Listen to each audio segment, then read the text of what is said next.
예수께서 한 동네에 계실 때에 온몸에 나병 들린 사람이 있어 예수를 보고 엎드려 구하여 이르되 주여 원하시면 나를 깨끗하게 하실 수 있나이다 하니 예수께서 손을 내밀어 그에게 대시며 이르시되 내가 원하노니 깨끗함을 받으라 하신대 나병이 곧 떠나니라. 예수께서 그를 경고하시되 아무에게도 이르지 말고 가서 제사장에게 내 몸을 보이고 또 내가 깨끗하게 됨으로 인하여 모세가 명한 대로 예물을 드려 그들에게 입증하라 하셨더니 레위기 14장 보겠습니다. 여호와께서 모세에게 말씀하여 이르시되 나병 환자가 정결하게 되는 날의 규례는 이러하니 곧 그 사람을 제사장에게로 데려갈 것이요 제사장은 진영에서 나가 진찰할지니 그 환자에게 있던 나병 환부가 나았으면 제사장은 그 정결함을 받을 자를 위하여 명령하여 살아있는 정결한 새 2마리와 백향목과 홍색실과 우슬초를 가져오게 하고 제사장은 또 명령하여 그 새 하나는 흐르는 물 위 질그릇 안에서 잡게 하고 다른 새는 산채로 가져다가 백향목과 홍색실과 우슬초와 함께 가져다가 흐르는 물 위에서 잡은 새의 피를 찍어 나병에서 정결함을 받을 자에게 7번 뿌려 정하다 하고 그 살아있는 새는 들에 놓을지며 정결함을 받는 자는 그의 옷을 빨고 모든 털을 밀고 물로 몸을 씻을 것이라. 그리하면 정하리니 그 후에 진영에 들어올 것이나 자기 장막밖에 이래를 머물 것이요 7째 날에 그는 모든 털을 밀되 머리털과 수염과 눈썹을 다 밀고 그의 옷을 빨고 몸을 물에 씻을 것이라. 그리하면 정하리라. 아멘. 누가복음 5장에 보면은 예수님이 5가지 병을 치료하시는 내용이 나옵니다. 첫 번째는 그들을 직업에서 구출하시죠. 아무것도 잡지 못하는 베드로의 배에 올라타셔서 예수님이 말씀하시죠. 깊은 데로 가서 그물을 내리라 주님 말씀하셨고 그 말씀에 의지하여 그물을 내릴 때에 베드로는 많은 물고기를 낚게 되어집니다. 말씀에 의지하여 사는 삶.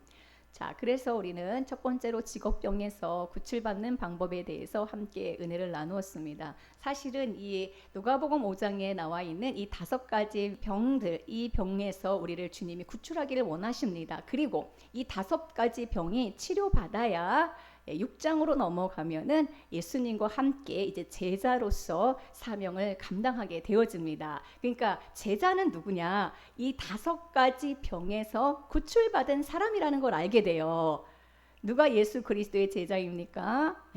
이제 먹고 사는 문제로 절절매는 인생이 아니라 진짜 우리는 사람 낚는 업으로 주님께서 우리를 불러주셨어요. 그래서 우리의 직업에서도 주님이 늘 풍성하게 먹이시지만 진짜 우리의 직업은 사람 낚는 어부라는 것을 아는 자들이고 또 2번째로는 우리의 거역의 나병, 교만의 나병이 주님께서 손을 대셔서 은혜의 손을 대셔서 우리를 치료해 주셨다라는 것을 알게 되었습니다. 그리고 우리가 이제 3번째로 마비되었던 이 모든 중풍병에서 풀려서 이제 우리도 또 다른 사람을 이 중풍병에서 건져내는 그 사명을 받은 자라는 것을 알게 되고 세리 마태를 주님께서 부르셔서 제자로 부르셔서 이름을 마태라고 바꿔주시잖아요. 선물이라고 바꿔주시잖아요. 탐욕의 병에 걸려있던 레위를 주님께서 치료하시고 그를 정말 주님의 제자로 삼으셔서 하나님의 선물이 무엇인지 전하는 자 되게 하십니다. 또한 5번째는 우리를 종교의 병에서 고쳐주셔서 예수님이 우리에게 새로운 옷과 또 새 포도, 새 가죽 부대가 되게 하시는 내용이 5번째로 우리를 고치시는 내용입니다. 그래서 우리는 이 5가지 병이 고침받은 자로 주님과 함께 사역을 감당하는 제자의 삶을 살아가게 되는 것입니다. 그래서 오늘은 이제 나병을 고침받은 이야기를 오전에 함께 나누었고요. 우리는 오늘 이 자리에 주님께서 우리의 모든 나병을 고치시기를 주님이 원하시고 우리는 주님의 은혜의 손을 우리에게 얹으셔서 우리는 지금 나병이 고침받은 자로 이 자리에 있습니다. 자, 그러면 나병이 고침받은 자, 거역의 나병, 교만의 나병이 고침받은 자는 더 이상 나병이 발병하지 않도록 그 다음에 정결 예식을 해야 돼요. 우리는 이 나병에서 고침받은 다음에 우리가 해야 될 정결 의식이 있는데 그 정결 의식에 관한 내용이 바로 오늘의 말씀입니다. 누가복음 5장 14절 말씀에 보면은 나병이 고침받은 자에게 예수님께서 뭐라고 하십니까? 경고하여 이르시되 아무에게도 이르지 말고, 네가 나병이 고침받았다라는 것을 아무에게도 말하지 말고 가서 제사장에게 내 몸을 보이라고 말씀하십니다. 그리고 깨끗하게 됨을 인하여 정결하게 받았기 때문에 이제 모세가 명한 대로 예물을 드려 그들에게 입증하라라고 말씀하십니다. 자, 여러분, 우리가 나병 환자였는데 고침받았어요. 고침받은 후에 우리는 내가 나병에서 고침받았습니다 라고 이야기할 필요가 없다라는 것입니다. 아무에게도 말하지 말고 제사장에게 가야 됩니다. 그리고 모세가 명한 대로 예물을 드려야 되는데, 모세가 명한 대로라고 했잖아요. 자, 모세가 레위기에서 나병 환자에 관한 정결 이 규례, 이 정결 예식에 대해서 레위기 14장에서 아주 자세하게 기록해 놓고 있습니다. 레위기 13장과 14장은 나병 환자에 관한 내용이거든요. 정말 놀라워요. 아니, 수많은 병 중에서 나병에 관한 이야기를 무려 116절에 걸쳐서, 2장에 걸쳐서 116절이나 우리에게 알려주고 있습니다. 그러니까 이 나병이 정말 하나님께서 특별하게 다루시는 병이고, 이 병에서 우리가 고침받고 정말로 우리가 이 병에서 낫기를 주님은 정말로 원하시거든요. 이게 여러분 그냥 옛날에 있었던 병이라면 우리에게 아무 의미가 없거든요. 그러나 지금 이 자리에 있는 우리들은 다 나병 환자로서 주님께 고침받았는데, 그 나병이 무엇인지, 나병이 어떤 사람에게 발병했는지, 나병이 걸린 사람의 증상이 무엇인지 우리는 오전에 함께 나누었습니다. 자, 근데 고침받았어요. 고침받은 다음에는 모세가 명한 대로 레위기 14장에 나와 있는 내용대로 예물을 드려야 됩니다. 자, 그래서 오늘은 이 모세의 레위기 14장에 나오는 이 나병 환자가 고침받고 나서 더 이상 나병이 발병하지 않도록 정결 예식을 해야 되는데, 우리에게 무엇이 필요한지 4가지로 우리에게 알려주고 있습니다. 자, 더 이상 우리는 나병이 발병하지 않도록, 다시 우리에게서 병이 생기지 않도록 주님께서 알려주신 방법이 있어요. 먼저는 누구한테 가야 됩니까? 제사장에게 가야 되고요. 4가지 예물을 가져가야 됩니다. 나병 환자 정결 의식에 보면은 나병이 나은 자는 제사장에게 데려가라는 말씀이 2절에 있어요. 자, 우리 레위기 14장 2절 말씀 보겠습니다. 나병 환자가 정결하게 되는 날의 규례는 이러하니 곧 그 사람을 제사장에게로 데려갈 것이요 라고 말씀하고 있죠. 자, 나병에서 고침받은 자는 누구한테 데려가라고 합니까? 제사장에게로 데려가라고 합니다. 자, 그러면 구약시대에는 제사장에게 깨끗하게 치료받은 사람, 이 나병에서 고침받은 사람은 제사장에 가야 되는데, 그럼 여러분 오늘 우리는 누구에게 가야 됩니까? 제사장에게 가라고 했잖아요. 그럼 우리는 누구에게 가야 됩니까? 제사장이 누군지 알려주고 있죠. 자, 히브리서 10장 12절에 보면은 이 제사장이 누군지 정확히 우리에게 말씀해주고 있습니다. 오직 그리스도는 죄를 위하여 한 영원한 제사를 드리시고, 자, 예수 그리스도는 죄인인 우리들을 대신하여 제물로 오셨고 또한 제사장으로 오셔서, 자, 예수님은 제물이면서 동시에 제사장이세요. 그래서 오직 예수 그리스도는 죄를 위하여 한 영원한 제사를 드리셨습니다. 자, 여러분, 제사장에게 몸을 보이라고 했는데 제사장이 누구예요? 예수님이 제사장이에요. 잘 이해가 안 가시나요? 21절에 또 나옵니다. 또 하나님의 집 다스리는 큰 제사장이 계심에라고 했거든요. 하나님의 집 다스리는 큰 제사장이 누굽니까? 히브리서는 한 장 한 장 한 장이 예수님이 누구신가에 대해서 우리에게 알려주고 있거든요. 예수님이 오늘 우리에게 오신 큰 제사장, 대제사장이시며, 오늘 나병 환자가 고침받고 나서 제사장에게로 가서 내 몸을 보이라 했는데, 우리는 그럼 누구에게 가야 됩니까? 예수님께 가야 되는 것이죠. 예수님은 또한 히브리서 8장 6절에 보면은 그분은 제사장일 뿐만 아니라 더 좋은 언약의 중보자이시다라고 했습니다. 자, 그러므로 큰 제사장이시며 언약의 중보자이신 그리스도에게 가서 모세의 율법에 기록된 대로 예물을 드려야 됩니다. 자, 그럼 모세의 율법에 기록된 대로라고 했으니까 어디를 가서 봐야 됩니까? 레위기 14장에 가서 어떤 예물을 드려야 되는지 우리는 보아야 되는 것이죠. 자, 레위기 14장 14장 3절과 4절을 함께 보겠습니다. 레위기 14장 3절과 4절에 보니까 제사장은 진영에서 나가 진찰할지니, 자, 나병에서 나은 자가 제사장에 갔어요. 자, 제사장은 그를 만나서 진찰을 합니다. 그리고 그 환자에게 있던 나병 환부가 나았으면 제사장은 그 정결함을 받을 자를 위하여 명령하여, 자, 이 네 가지를 가져오게 합니다. 자, 네 가지가 무엇입니까? 첫 번째는 살아있는 정결한 새 2마리를 가져와야 됩니다. 백향목, 또한 홍색실, 또한 우슬초를 가져와야 됩니다. 자, 제사장에게 먼저 몸을 보였을 때에 제사장이 또한 네 가지를 가져오게 하죠. 무엇을 가져옵니까? 정결한 새, 살아있는 정결한 새 2마리, 또한 백향목, 우슬초, 홍색실. 여러분, 다시는 나병이 발병하지 않도록 이 정결 예식 때 이 예물을 반드시 가져와야 돼요. 이 네 예물은 엄청난 중요한 예물이에요. 여러분들이 나병이 나은 여러분들 반드시 제사장에게 이 네 가지 예물을 가져와야 됩니다. 정결한, 살아있는 정결한 새 2마리와 또한 백향목과 홍색실과 우슬초를 가져와야 됩니다. 자, 그 다음에 가져와서 어떻게 합니까? 계속해서 이어지는 말씀에 보면은, 자, 이 네 가지 예물을 가져와서, 자, 2마리 정결한 새, 살아있는 2마리 중에 한 마리를 흐르는 물 위에 질그릇 안에서 잡아야 됩니다. 자, 정결한 새 2마리 중에 한 마리를요, 흐르는 물 위에, 자, 질그릇, 톡이 있죠? 토기에다가 이 흐르는 물이 있고 토기를 놓고 그 위에서 한 마리의 새를 잡습니다. 그리고 다른 한 마리는 죽이지 않고 산채로 그냥 둡니다. 또한 백향목과 홍색실과 우슬초를 함께 가져다가 흐르는 물 위에서 잡은 새의 피를 찍어 이랬거든요. 자, 이게 무슨 말이냐면은, 자, 새 2마리 중에 한 마리를 흐르는 물에 토기를 놓고 이 토기 위에서 이 새 한 마리를 목을 비틀어서 한 마리를 잡습니다. 그러면 그 토기에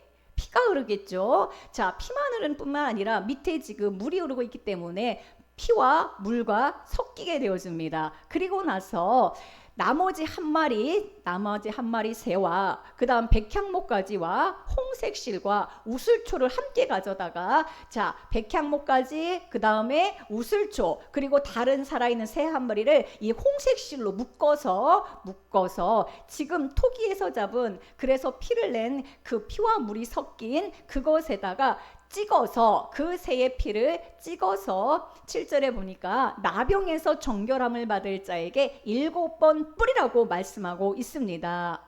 이 나병 환자가 나은 후에 정결 예식을 하는 자세한 방법에 대해서 하나하나 정말로 자세하게 우리에게 알려주고 있는데, 이것을 그냥 보면 잘 이해가 안 가는데 이것이 하나하나가 의미가 있기 때문에 오늘 제가 자세히 설명드리는 거예요. 자, 네 가지를 가져와야 됩니다.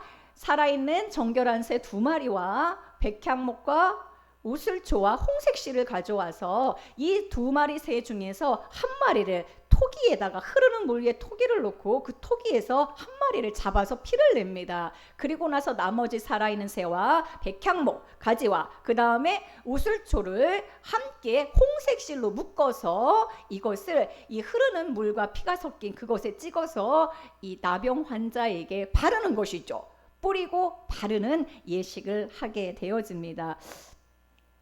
자, 그리고 나서 일곱째 날이 되면은 머리털과 수염과 눈썹을 다 밀고 어떻게 합니까? 이전에 입었던 옷들도 다 빨고 몸을 깨끗하게 목욕을 해야 됩니다.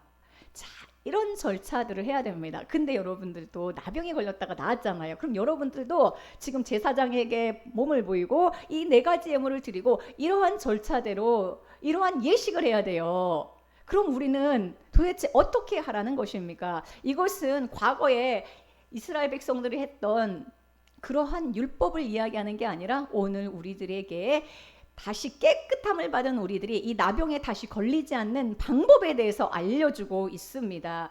자, 여러분, 우리를 정결하게 하시는 정결의식이에요. 우리를 깨끗하게 하는 정결의식이에요. 우리를 누가 깨끗하게 합니까? 무엇이 우리를 깨끗하게 합니까? 이 안에 있는 하나하나의 항목들은 다 우리 주 예수 그리스도 안에서 예수님이 이루시는 항목들이에요. 누가 우리를 정결하게 하고 누가 우리를 깨끗하게 합니까? 예수님만이 우리를 정결하게 하시거든요. 자, 그래서 여기 나오는 하나하나가 우리 주 예수 그리스도를 다 우리에게 보여주고 있습니다. 새 두 마리라고 했습니다. 예수님은 새 두 마리로 이 세상에 오셨습니다. 한 마리는 죽은 비둘기고 다른 한 마리는 산 비둘기죠. 그리고 하나는 이 질그릇은 토기를 말해요. 토기, 즉 육신 안에서 죽으시는 새로 오신 것이죠. 한 마리를 어디서 잡습니까? 토기에서 잡는 거예요. 토기라고 하는 것은 질그릇은 우리의 육신을 말합니다. 예수님은 이 땅에 육신의 몸을 입고 죽으신 새로 오셨고 또한 살아있는 새가 있잖아요. 또 다른 하나의 새는 부활 안에서 모든 이에게 생명을 주시는 살아있는 새로 우리에게 오셨습니다. 살아있기 때문에 한 마리는 살아있기 때문에 그리스도가 나에게 생명을 주셨다는 믿음을 가지라는 거예요. 새는 영을 상징하거든요. 영원한 생명으로 우리에게 오셨고 그리스도의 영을 우리에게 부어 주셨습니다. 부활의 영으로 우리에게 오셨습니다. 죽은 새는 무엇을 말합니까? 죽은 새는 그야말로 그리스도가 육신을 입고 나의 모든 죄를 담으셔서 나의 죄를 위하여 죽으셨다는 그 믿음을 가지라는 겁니다. 그래서 한 마리는 죽이라고 하셨고 다른 한 마리는 살아있게 하라고 하신 것입니다. 두 번째는 어떤 예물을 가지고 나와야 됩니까? 백향목을 가지고 나오라고 했죠. 자, 이 백향목이라는 나무는요, 구약 성경에 70번이나 등장한 아주 귀한 나무예요. 나무 중에서 으뜸이 되는 나무입니다. 튼튼하게 뿌리를 뻗은 아주 강인한 나무예요. 자, 그래서 여러분, 백향목 그러면 성경에서 무엇을 짓는데 이 백향목이 사용되었습니까? 성전을 짓는 데 사용된 것이 솔로몬 성전을 지을 때 백향나무로 짓거든요. 그래서 성전을 짓는 제목입니다. 다시 말하면 백향목은요, 하나님의 집을 의미해요. 하나님의 집을 짓는데 사용된 재료예요. 그래서 백향목 그러면 하나님의 집을 상징합니다. 나병이 나은 사람이 드려야 할 예물 중에서 백향목이 있다라고 하는 것은 무엇을 말합니까? 이제 우리는 하나님의 우주적인 집안에 있는 사람이란 그 믿음을 가지라는 거예요. 그리스도가 나를 위해 죽으셨고 나에게 새 생명을 주신 두 마리의 새로 누릴 뿐만 아니라 나는 이제 우주적인 하나님의 집안에 있는 사람이다라는 믿음을 가지라는 것입니다. 나병이 다시 발병하지 않기 위해서는 우리에게 필요한 믿음이 있어야 돼요. 그 믿음 안에서 나갈 때에 교만과 거역과 말씀에 대드는 이런 나병에서 우리는 더 이상 그 나병에 걸린 자로 살지 않게 되어 있습니다. 우리가 이제 세 번째로 드려야 될 예물이 있습니다. 세 번째로 어떤 예물을 드리라고 말씀하고 있습니까? 우슬초를 드리라고 했죠. 우슬초. 여러분, 우슬초는 무엇입니까? 이스라엘 백성들이 애굽에서 출애굽할 때에 출애굽하는 그 애굽에서 탈출하는 6월절 그날에 우슬초 묶음에 피를 적셔서 문 임방과 좌우에 바르라고 하십니다. 자, 문 임방에 피를 바르는데 무엇으로 바르라고 하셨습니까? 우슬초 묶음으로 피를 바르라고 말씀하고 있습니다. 그런데 이제 이 우슬초가 나병이 나은 사람을 위한 정결 의식에도 사용이 되어집니다. 자, 우슬초는 어떤 거냐면요. 우슬초는 쉽게 말하면 열왕기상 4장 33절에서 우슬초가 어떤 건지 정확히 우리에게 알려주고 있습니다. 자, 솔로몬은요, 얼마나 지혜로운 사람인지 그가 또 초목에 대하여 말하되 솔로몬이요, 모르는 게 없어요. 그런데 솔로몬이 초목에 대하여 말하되 레바논의 백향목에서부터 다음에 나는 우슬초까지 모든 초목에 대해서 알고 있다라고 말씀하면서 자, 초목의 대표적으로 가장 강인하면서 대표적인 나무 백향목을 이야기하고, 사실 어떻게 보면은 나무 중에 가장 초라한 나무, 다음에 나오는 우슬초까지라고 하면서 우슬초가 이 백향목과 비교를 하고 있거든요. 자, 그래서 우슬초라고 하는 것은 다음에 나는 풀 같은 겁니다. 아주 약한 풀 같은 것이 바로 우슬초입니다.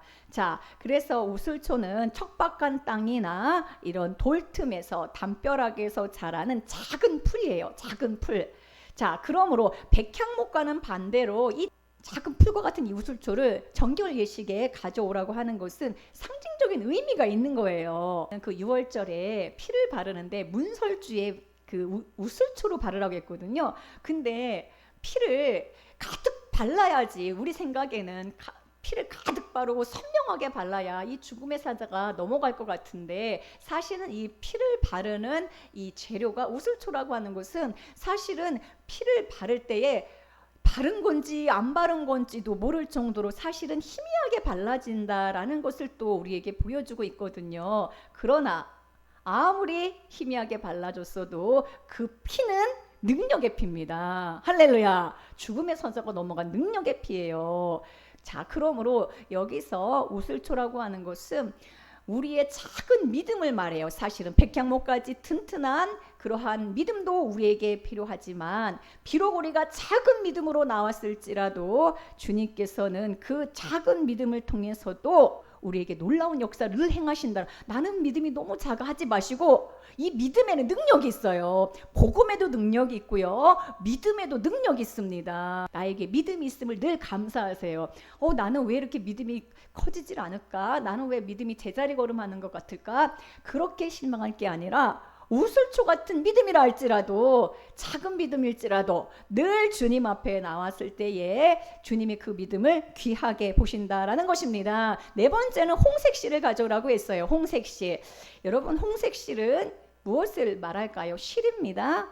홍색입니다. 붉은 실인 것이죠. 자, 이 붉은 실, 홍색실, 홍사, 이것은 무엇을 상징합니까? 예수 그리스도의 보혈을 상징하죠. 그리스도의 피를 의미합니다. 나는 전에 나병 환자 있으나 주님의 피가 나를 정결하게 하십니다. 주님의 보혈은 나를 정결하게 하십니다. 나의 죄를 씻기는 예수의 피밖에 없네. 여러분, 정결 예식에 반드시 가지고 나와야 될 게 뭐예요? 그리스도의 보혈이에요. 아멘. 다시 나병에 걸리지 않는 것, 그리스도의 보혈을 늘 의지하는 거예요. 나를 정결하게 하는 것은 예수의 피밖에 없습니다. 다시 정케하기도 예수의 피밖에 없습니다. 보혈이 언제나 나와 함께하고, 이 홍색실로 이 나머지 세 가지를 묶어야 되거든요. 늘 예수의 보혈이 나를 묶을 때에, 그리스도의 보혈에 대한 믿음이 있을 때에, 모든 예수 그리스도의 보혈은 나를 다시금 새롭게 하고 나를 정결하게 하고 나의 모든 죄를 속한다는 이 믿음이 있을 때에 여러분 더 이상 나병 환자로 사는 게 아니라 주님을 찬송하는 자로 살게 되어 있습니다. 늘 이 믿음을 가져야 돼요. 우리에게 진짜 필요한 것은 무엇입니까? 진짜 믿음인 것이죠. 자, 여기에 새를 잡을 때 질그릇에서 잡는다라고 했습니다. 질그릇은 토끼잖아요. 성육신하신 그리스도의 죽음을 늘 누리라라는 것입니다. 나를 대신하여 주님이 모든 것을 대신 다 담으셔서 십자가에서 나의 연약한 모든 죄를 담당하시고 죽으신 예수 그리스도를 늘 누리라는 것입니다. 죄와 또 저주를 다 끝내셨음을 늘 믿음으로 취하라라는 것입니다. 여러분, 나병에서 깨끗함을 받았습니까? 계속 그 은혜를 누려야 돼요. 이 정결 예식, 이 네 가지가 늘 우리에게 있어야 돼요. 그래서 백향목으로 그리스도를 누리고, 나는 하나님의 집 안에 있는 사람이다. 또한 우슬초로 누려야 됩니다. 작은 믿음일지라도 주님이 귀하게 보시고 믿음이 늘 역사한다는 것을 늘 주장하시고, 그리스도의 보혈이 발라진 사람이 그리스도의 그 놀라운 십자가, 그리고 그분의 영원한 부활의 역사가 나의 인생에 와 있음을 늘 누리라는 것입니다. 자, 9절에 보면은 일곱째 날에 지금 나병 환자가 정결함을 받는 그 예식의 지금 하나하나의 순서를 말하고 있는데, 여덟째 날에는요, 10절입니다. 여덟째 날에는 그는 흠없는 어린 순양 2마리와 1년 된 흠없는 어린 암양 1마리와 고운 가루 10분의 3 에바에 기름 섞은 소재와 기름 한 록을 취하여 드리라고 말씀하고 있습니다. 여덟째 날에는 결국은 양 3마리를 가져오는 거죠. 양 3마리를 가져다가 하나는 번제로 드리고 하나는 속죄제로 드리고 하나는 화목제로 드리라는 것입니다. 제8일입니다. 여덟째 날은 어떤 날입니까? 여덟째 날은 제8일, 제7일 안식일 다음 날, 안식 후 첫날에 예수님이 부활하셨거든요. 그래서 제8일은 부활의 날이에요. 자, 그래서 제8일째 날에는 예수 그리스도를 속죄제로 누리고 번제로 누리고 속건제로 누리라는 것입니다. 자, 나병에서 치료된 자는 매일매일 예수 그리스도를 번제로 누려야 돼요. 또한 속죄제로 누리고 화목제로 누려야 됩니다. 번제로 드리라는 것은 무엇입니까? 번제는 선물의 제사거든요. 선물. 번제는 뭐예요? 다 태워서 하나님께 드리는 선물의 제사입니다. 그리스도 안에서 내가 선물로 바쳐졌다는 그것을 늘 믿음으로 나는 하나님께 뭐예요? 하나님께 드려진 존재다. 나는 예수 그리스도 안에서 하나님께 번제로 선물로 드려진 존재이다. 이것을 늘 누리라는 것입니다. 또한 두 번째는 속죄제로 우리의 모든 죄와 모든 저주를 예수님이 다 끝내셨다라는 믿음을 가져야 되는 것입니다. 자, 속죄제이므로 그리스도가 우리의 모든 죄를 속하셨음을 늘 믿음으로 취해야 됩니다. 속건자라는 것은 무엇입니까? 우리의 모든 죄의 값이 되셔서 갚아주셨다는 거예요. 속건자는 배상을 해야 되거든요. 예수님이 나의 모든 죄값을 다 갚아주셨습니다. 내가 번제로 드려졌고 그리스도가 모든 구속을 이루셨고 모든 죄의 값이 되셔서 속건제 제물이 되어주셨다는 것을 감사함으로 누릴 때에 이렇게 되어지면은 여러분들이 나병이 치료받았잖아요. 이 나병이 더 이상 발병하지 않고 정말로 주님을 찬송하며 사도 바울처럼 주님의 제자로서 이 능력 있는 삶을 살기 원하면 이 4가지 예물을 늘 주님 앞에 가지고 나와야 돼요. 그리스도의 늘 보혈이 흐르고 있다라는 것, 또한 나의 작은 믿음을 주님 기쁘게 여기신다라는 것, 하나님의 집에 있다라는 것, 그리스도 안에서 우리는 그리스도가 나의 모든 죄를 대속하셨고 또한 그분의 부활의 영이 나에게 왔다라는 것을 늘 취하고 누릴 때에 그 은혜잖아. 이 모든 게 다 무엇입니까? 은혜잖아요. 은혜. 사실은 나병 환자 고침받은 다음에 예수님이 뭐라고 경고하셨습니까? 예수님이 경고하셨어요. 나병 환자가 치료받았는데 뭘 경고하셨습니까? 아무에게도 말하지 말라고 하셨어요. 아무에게도 말라고 하셨어요. 여러분들이 고침받았다는 것을 말할 필요가 없어요. 내가 이 믿음을 가지고 늘 예수 그리스도의 이 놀라운 구속의 역사를 늘 누릴 때에 보혈이 나에게 있어서 늘 적용되어질 때에 우리는 말할 필요가 없어요. 그냥 나는 믿음을 가지면 돼요. 나는 나병이 치료받은 자이다. 다른 사람한테 말할 필요가 없어요. 대신에 이미 우리가 고침받았다는 것을 이제 모든 사람이 알게 됩니다. 15절에 보면은 예수의 소문이 더욱 퍼졌다라고 했는데, 자, 수많은 무리가 예수님의 말씀도 듣고 자기 병도 고침을 받고자 하여 모여왔다라고 했습니다. 자기가 나병이 걸렸어요. 근데 나병 환자가 고침받았다는 것을 듣게 됩니다. 예수님이 나병 환자를 고치셨다는 소문을 듣게 돼요. 자기가 말하지 않았어요. 그러나 내가 늘 주님 안에서 말하진 않았지만 4가지 예물로 항상 주님 앞에 내가 믿음 안에서 확신을 가지고 살아갈 때에 여러분 말하지 않아도 내가 고침받았다는 것은 퍼지게 되어 있습니다. 예수님의 보혈이 예수님을 만나서 이 생명의 말씀을 통해서 내가 고침받았다라는 것을 수많은 사람들이 알게 되어집니다. 여기 보세요. 수많은 무리가 말씀을 들을 뿐만 아니라 자기 병도 고침을 받고자 나왔다고 했잖아요. 고침받은 자가 있어요. 그러니까 예수님이 나병 환자를 고치셨대. 그 소문을 듣고 자기도 자기 병에서 고침을 받고자 모여왔다라고 말씀하고 있습니다. 이게 나병 환자를 고치신 그 바로 다음 귀절이에요. 여러분들이 해야 될 것은 내가 주님이 나의 모든 나병을 치료하셨다는 그 믿음 안에서 이것을 더 누려갈 때에 백향목으로 누리고 우슬초로 누리고 홍색실로 누리고 살아있는 2마리 새로 누릴 때에 토기로 누릴 때에 주님께서는 우리들에게 말하지 않아도 나병이 치료받은 자로 능력 있는 삶을 살게 하실 것입니다. 우리에게 일어난 일입니다. 이런 일은 일어나게 되어 있다라고 했습니다. 우리 인생에 우리는 정말로 실패로 끝날 인생이 아니에요. 고침받고 예수님의 제자로 아름다운 사역을 감당할 자들로 주님께서 이미 우리를 택하셨어요. 이 말씀을 듣는 여러분들에게 이 말씀은 나의 이야기라는 걸 계속해서 알려주고 계신 거예요. 내가 원하노니 깨끗함을 받으라 하셨거든요. 나병에서 깨끗함을 받는 것은 누구의 원함입니까? 예수님이 진짜 원하시는 일이에요. 이것은 나의 원함이기 전에 예수님이 진짜 원하십니다. 우리 모두가 이 나병에서, 이 거여병에 오면서, 이 교만한 병에서 고침받고 이제 예수 그리스도의 은혜 안에서 겸손하게 주님의 놀라운 일을 찬송하며 살아가는 자로 우리를 그렇게 만드신 줄로 믿습니다. 아멘.